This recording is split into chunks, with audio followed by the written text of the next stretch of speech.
Hi, my name is Brian McNamara.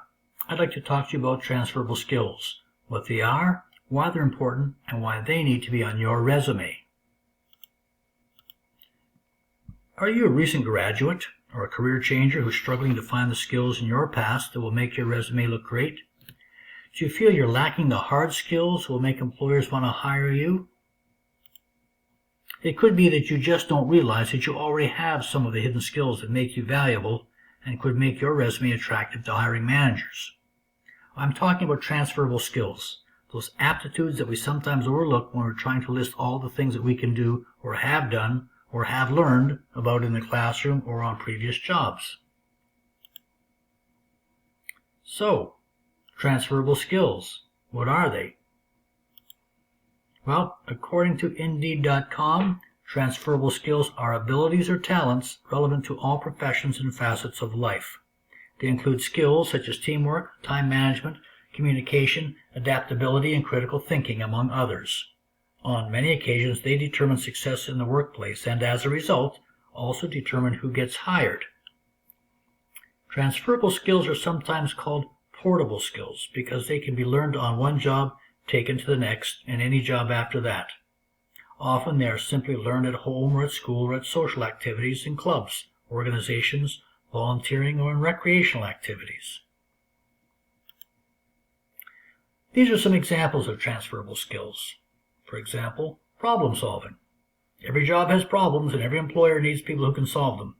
Inefficiencies, safety hazards, breakdowns, and bottlenecks all affect the company's bottom line. A person who is good at puzzles and brain teasers has problem-solving skills. Just navigating your way through university requires problem-solving skills. Analytical thinking. To be able to look at an issue and recognize how different parts of that issue affect the whole requires analytical thinking. Home repairs, mechanical repairs, mathematics, languages, they all demand analytical skills. Most of us have used these skills in a variety of ways. We've all looked below the surface of things to see how they work. Understanding something involves analytical thinking.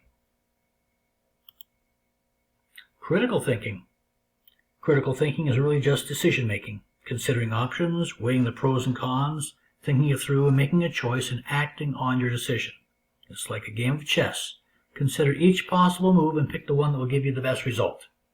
Companies need people who can make wise choices. You've probably done it many times. Make a mental note and include it in your work-related documents. Leadership. You may have used leadership skills as a summer camp counselor or as the leader of a work team or sometime in the past, teaching kids to swim, for example.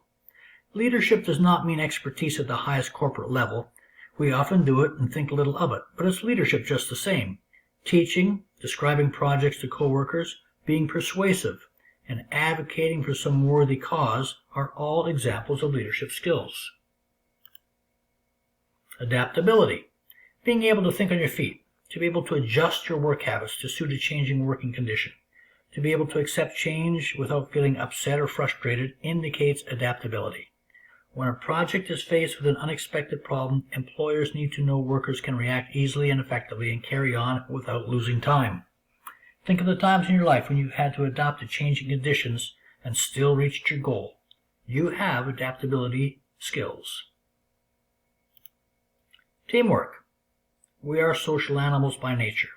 We are most successful when we cooperate with others. Companies seek to hire workers who are good team players and are able to cooperate as a unit.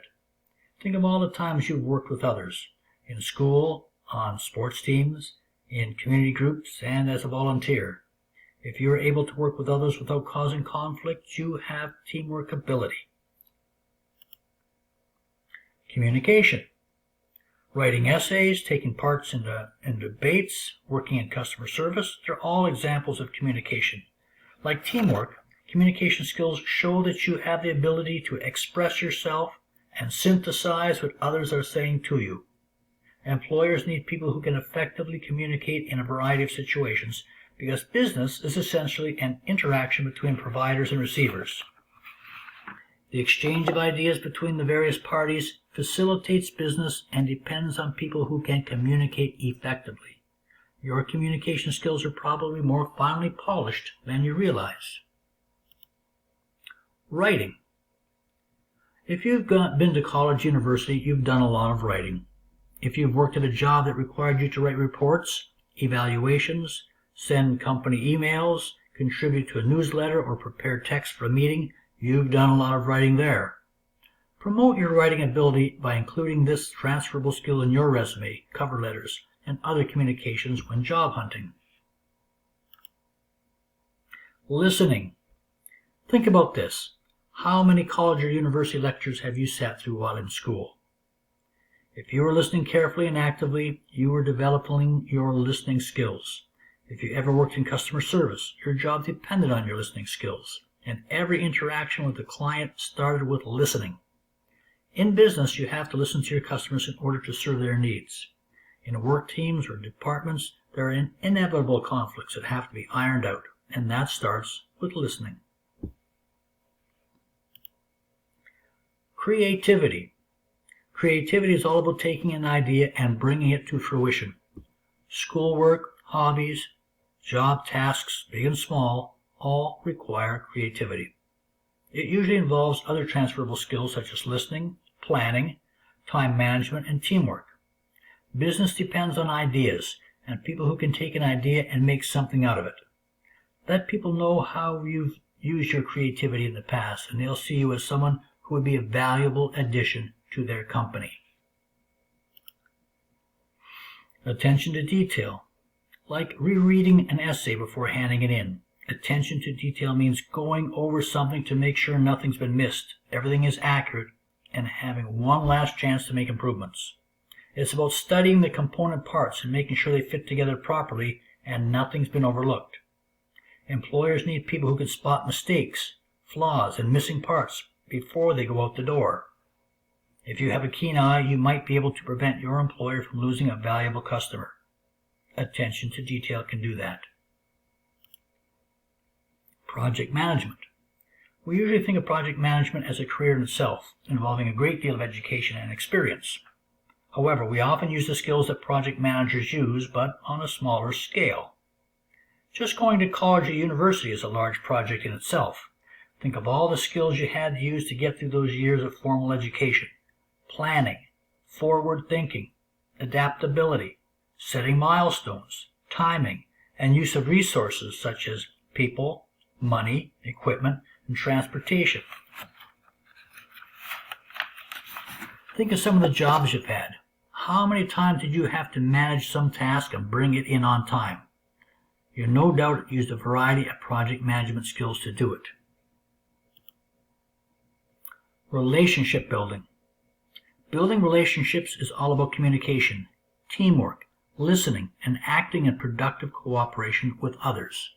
We do it every day without thinking about it, but if you gave it some thought and reflected on your life, you'd probably come up with many examples of how you built relationships to manage your life, both short-term and long-term. So, why are transferable skills important? Well, transferable skills are important because if you don't have the exact qualifications that an employer is looking for, you can promote your transferable skills to strengthen your suit. You can show that in spite of a lack of hard skills, your wide range of transferable skills is just as valuable. You can show that you are a person who develops skills in a variety of ways and in a variety of situations, so that the hard skills you need for the job can be easily learned after you're hired.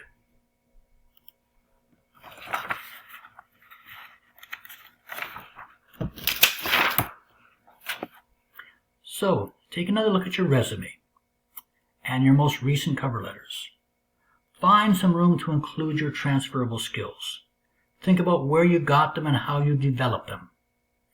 At your next job interview, make sure you speak about them confidently and with concrete examples. You are sure to impress those people across the table from you, and always be mindful of the need to acquire, develop, and talk about your transferable skills. Thank you.